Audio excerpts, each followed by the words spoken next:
Bonjour, dans cette vidéo, nous allons renommer ou déplacer des fichiers et supprimer à l'aide de Git. Je suis actuellement dans le repository de test sur le master. Je n'ai rien à commit puisque nous avons un répertoire de travail propre.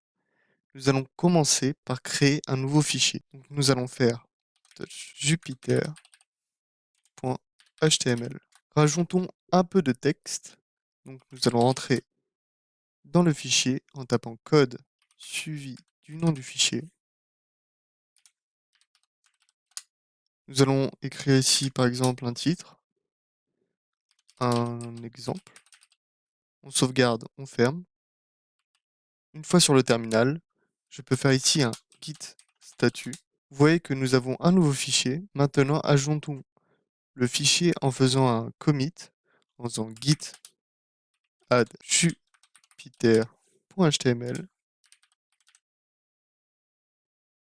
On enchaîne avec un git commit-m avec comme message ajout d'un fichier.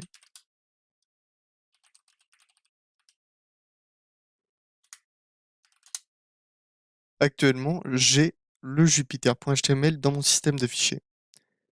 Que se passe-t-il si je décide que je n'aime pas le nom du fichier?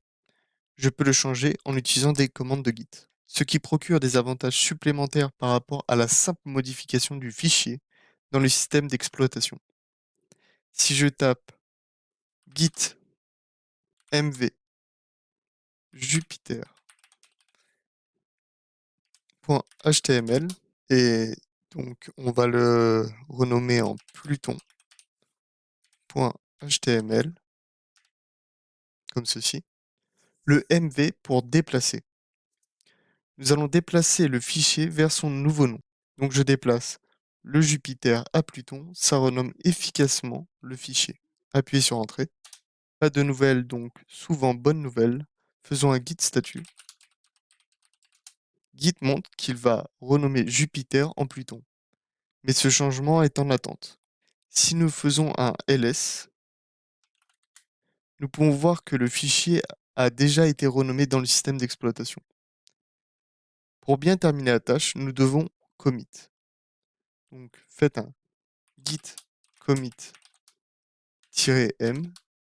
avec un message. Donc pour nous, ça sera renommé en Pluton.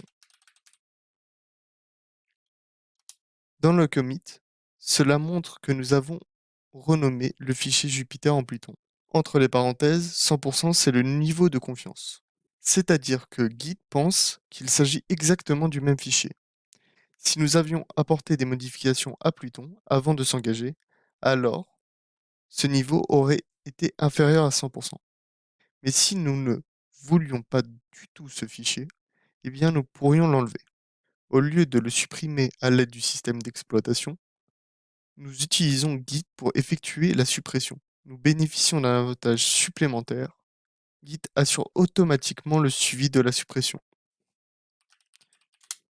En faisant un ls, nous avons notre pluton.html. On peut taper git rm pluton.html, rm pour supprimer, puis notre fichier que nous voulons supprimer.